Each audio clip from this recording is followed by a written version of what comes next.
తెలంగాణ రాష్ట్ర మంత్రివర్యులు దనసరి అనసూయ సీతక్క గారు ఈ కార్యక్రమంలో నాతో పాటు ముఖ్య అతిథులుగా విచ్చేసిన వరంగల్ ఇన్ఛార్జ్ మంత్రివర్యులు పొంగులేటి శ్రీనివాసరెడ్డి గారు, అదేవిధంగా దేవాదాయ ధర్మాదాయ అటవీ పరిరక్షణ శాఖ మంత్రివర్యులు సోదరిమణి కొండా సురేఖమ్మ గారు, అదేవిధంగా మిత్రులు మంత్రివర్యులు అడ్లూరి లక్ష్మణ్ గారు, అదేవిధంగా స్థానిక పార్లమెంట్ సభ్యులు బలరాం నాయక్ గారు, వరంగల్ పార్లమెంట్ సభ్యురాలు సోదరిమణి డాక్టర్ కావ్య గారు, వారితో పాటు పాల్గొన్న శాసన మండలి సభ్యులు, శాసనసభ్యులు, ప్రభుత్వ సలహాదారులు, వివిధ కార్పొరేషన్లకు సంబంధించిన చైర్మన్లు, ఈరోజు అశేషంగా ఇక్కడికి విచ్చేసిన సమ్మక్క సారలమ్మ భక్తులకు, ఆదివాసీ మిత్రులందరికీ కూడా మనస్ఫూర్తిగా కృతజ్ఞతలు, అభినందనలు తెలియజేస్తున్న మిత్రులారా, ఇది ఒక బాధ్యత కాదు, బాధ్యతతో పాటు భావోద్వేగం. ప్రజాప్రతినిధిగా ప్రజా జీవితంలోకి వచ్చిన మొదటి రోజు నుంచి ఈ రోజు వరకు ఎప్పుడు అవకాశం వచ్చినా ప్రతి జాతరకు ఇక్కడికి వచ్చి సమ్మక్క సారలమ్మ ఆశీర్వాదం తీసుకొని ప్రజా జీవితంలో ప్రజలకు సేవ చేయాలన్న ఆలోచన పునరంకితమవుతూ పనిచేస్తూ వచ్చినాం.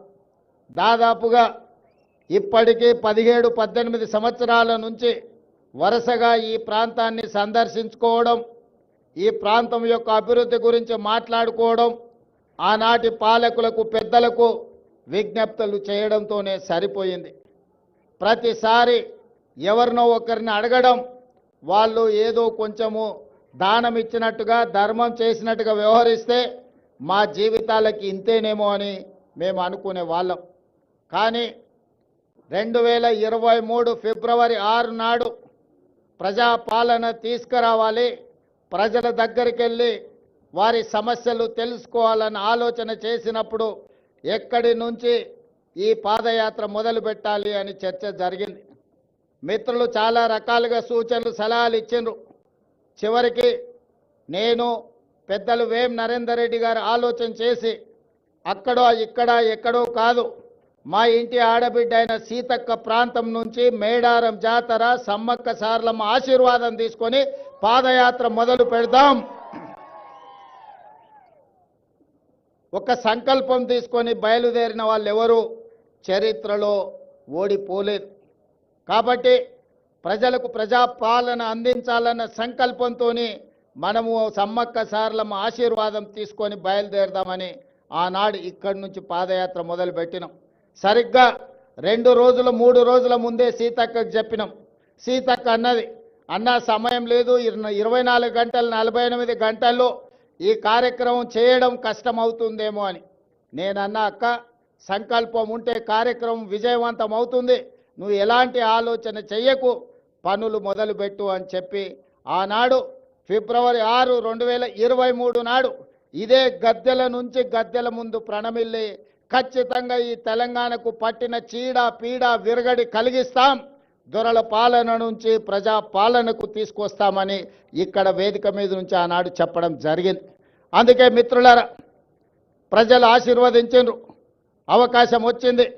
ఈనాడు అభివృద్ధి కార్యక్రమాలు చేయాలన్న సంకల్పంతో ముందుకు వెళ్తున్నాం. అభివృద్ధి అంటే అద్దాల మేడలు రంగుల గోడలే కాదు, ప్రజల జీవన ప్రమాణాలు పెంచాలి. ముఖ్యంగా ఆదివాసీలు అంటే ఈ దేశం యొక్క మూలవాసులు. ఆ ఆదివాసీల యొక్క, గిరిజన సోదరుల యొక్క, లంబాడి సోదరుల యొక్క అభివృద్ధిని ఏ ప్రభుత్వం అయితే భుజాల మీద మోస్తుందో అదే ఆ ప్రాంతం యొక్క ప్రజల యొక్క అభివృద్ధి అని నేను సంపూర్ణంగా విశ్వసిస్తున్నా.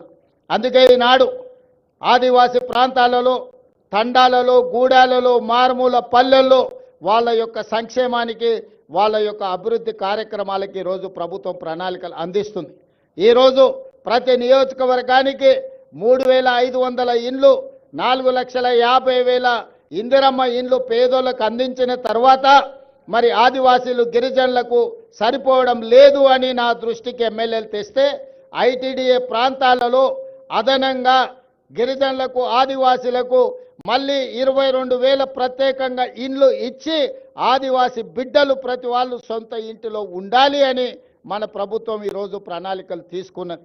ఈ విధంగా ఏ విషయం వచ్చినా వాళ్ళకి ఇవ్వాల్సిన వాటా కోట ఇవ్వాల్సిందే, అదనంగా ఇంకొంత ఇవ్వాలి. ఎందుకంటే దశాబ్దాలుగా వాళ్ళకు అన్యాయం జరిగిందం చేకూరింది కాబట్టి వాటిని సరిదిద్దడానికి ప్రయత్నాలు చేయాలి అని చెప్పి ఈరోజు మన ప్రభుత్వం ముందుకు వెళ్తుంది. అందుకే ఈనాడు సన్న బియ్యం ఇచ్చిన, రేషన్ కార్డులు ఇచ్చిన, రైతు రుణమాఫీ చేసిన, రైతు భరోసా పథకాన్ని అమలు చేసిన, ఇందిరమ్మ ఇండ్లు ఇచ్చిన, ఈరోజు దేవాలయాల అభివృద్ధి కార్యక్రమాలను చేపట్టిన, ఆదివాసీలను గిరిజనులను దృష్టిలో పెట్టుకొని వాళ్ళకి ఏ విధంగా మేలు జరుగుతుందో దాని ప్రకారం ప్రణాళికలు సిద్ధం చేసుకొని ఈనాడు మన ప్రభుత్వం ముందుకు వెళ్తుంది. గతంలో లేనంత గొప్పగా ఈనాడు దళితులకు గిరిజనులకు మన మంత్రివర్గంలో కానీ మన ప్రభుత్వంలో కానీ ఎంతో ప్రాధాన్యత ఇవ్వడం జరిగింది. పరిపాలనలో భాగస్వాములు చేసుకుంటూ ప్రణాళికబద్ధంగా వాళ్ళ అభివృద్ధి కోసం నిర్ణయాలు తీసుకుంటూ ముందుకు వెళ్తున్నాం. ఇవాళ మిత్రులారా, ఈ కార్యక్రమం ఈరోజు సమ్మక్క సారలమ్మ గద్దెల మరియు ప్రాంగణ అభివృద్ధి పునర్నిర్మాణ కార్యక్రమము జీవితంలో వచ్చిన గొప్ప అవకాశం. ప్రతి మనిషి జన్మిస్తుంటాడు, మరణిస్తుంటాడు, కానీ కొద్ది మందికే అరుదైన అవకాశాలు వస్తుంటాయి. ఈనాడు నాకు మా సీతక్కకు ఒక అరుదైన అవకాశం సమ్మక్క సారలమ్మ గద్దెలు మరియు ప్రాంగణ పునర్నిర్మాణం ఈ జన్మలో దక్కిన గొప్ప గౌరవం. సీతక్క చెప్పినట్టుగా తన జన్మ ధన్యమైంది. ఒక్కసారి గుట్టల మీద నుంచి అమ్మను గద్దెల మీద కూర్చోబెట్టే అవకాశం వస్తే నాకు ఈ జన్మకు చాలు అనుకుంది. కానీ గతంలో ఇతరుల దగ్గరికి వెళ్ళి రిప్రజెంటేషన్స్ ఇచ్చి మాకు నిధులు ఇవ్వండి అని అడిగే పరిస్థితి ఉండే. ఫిబ్రవరి 6, 2023 నాడు ఇదే ప్రాంతం నుంచి నేను చెప్పిన, రాబోయే రోజుల్లో ఇతరులను యాచించడం కాదు, సీతక్కనే సంతకం పెట్టి నిధులు మంజూరు చేస్తుంది, సీతక్క ప్రభుత్వంలో భాగస్వామి అవుతుంది అని ఆనాడు చెప్పడం జరిగింది. ఈనాడు చేసి చూపిస్తున్నాం. సమ్మక్క సారలమ్మ ఈ ప్రాంత అభివృద్ధి కోసం నిధులకు వెనక్కి అడుగు వేసే సమస్యనే లేదు. ప్రభుత్వానికి నిధుల సమస్య ఉండొచ్చు, అవసరమైతే ఇంకెక్కడైనా తగ్గిస్తాం, కానీ సమ్మక్క సారలమ్మ యొక్క అభివృద్ధి కోసం ఎన్ని కోట్ల రూపాయలైనా ప్రభుత్వం విడుదల చేస్తుంది, సరైన సమయంలో పూర్తి చేస్తుంది. నిర్మాణ కార్యక్రమం మాదై ఉండొచ్చు, కానీ గిరిజనుల యొక్క సాంప్రదాయాన్ని కాపాడుకునే బాధ్యత వాళ్ళదే. అందుకే ప్రభుత్వం ప్రణాళికలు రచించి ప్రభుత్వమే నిర్మించడం కాదు, ప్రణాళికల్లో ఆదివాసులను భాగస్వాములను చేసినాం. సాంప్రదాయాన్ని పరిరక్షించడంలో ఆదివాసీలను భాగస్వాములను చేసినాం. రేపు జరగబోయే పునర్నిర్మాణంలో కూడా ఆదివాసీలను భాగస్వాములను చేస్తున్నాం. అందులో ఉండే రీసెర్చ్ స్కాలర్స్ని, అదేవిధంగా సాంప్రదాయాన్ని కొనసాగిస్తున్న వాళ్ళ వారసులను అందరినీ కూడా ఇందులో భాగస్వాములను చేసినాం. మామూలుగా సిమెంట్ కట్టడాలు కడితే అత్యధికంగా 100 సంవత్సరాలు మాత్రమే ఉంటుంది. సిమెంటుతో కట్టిన ఏ కట్టడం దాని జీవన ప్రమాణము, జీవిత కాలము అత్యధికంగా 100 సంవత్సరాలు. కానీ రాతి కట్టడాలతో కడితే 100,000 సంవత్సరాలు ఉంటుంది. దానికి ఉదాహరణే మీ ప్రాంతంలో ఉన్న రామప్ప దేవాలయం.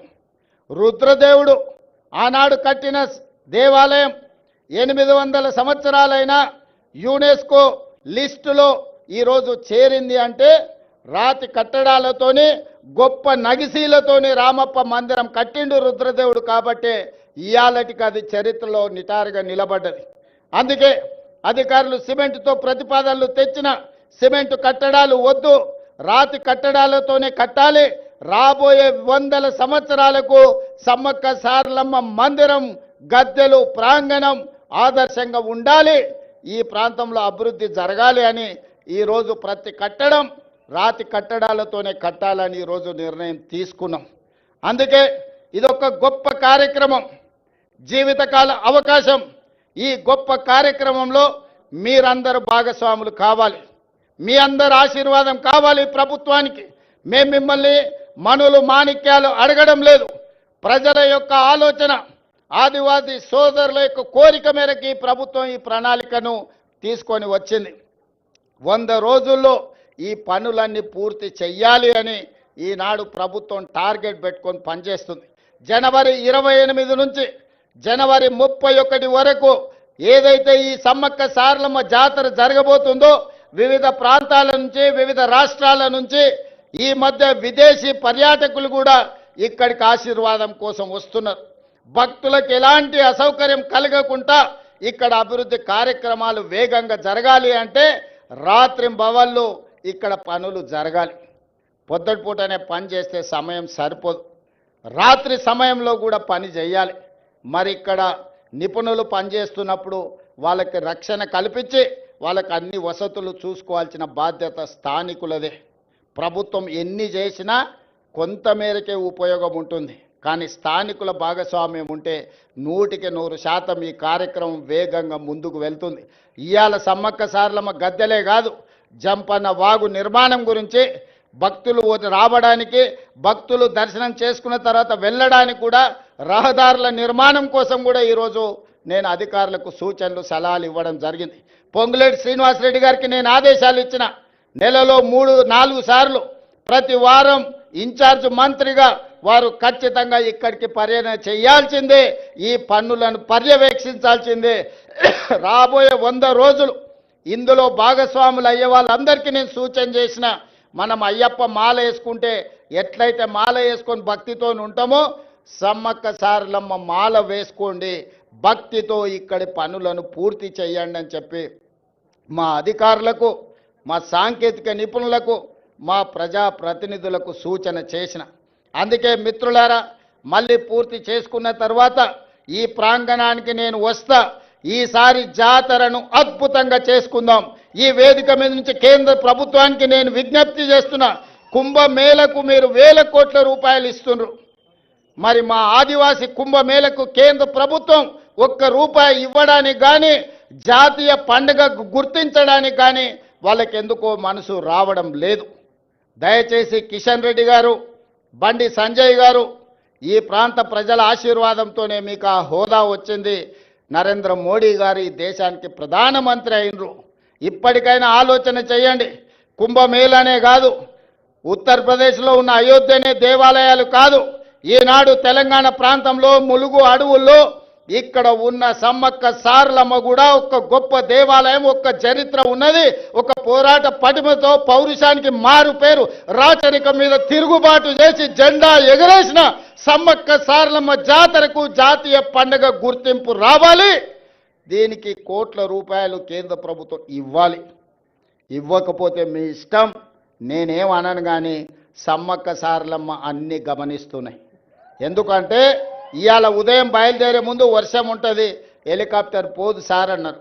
అంటే నేనన్నా, మీరేం చింత చేయకండి, ఏర్పాట్లు చేసుకోండి. సమ్మక్క సారలమ్మ వచ్చే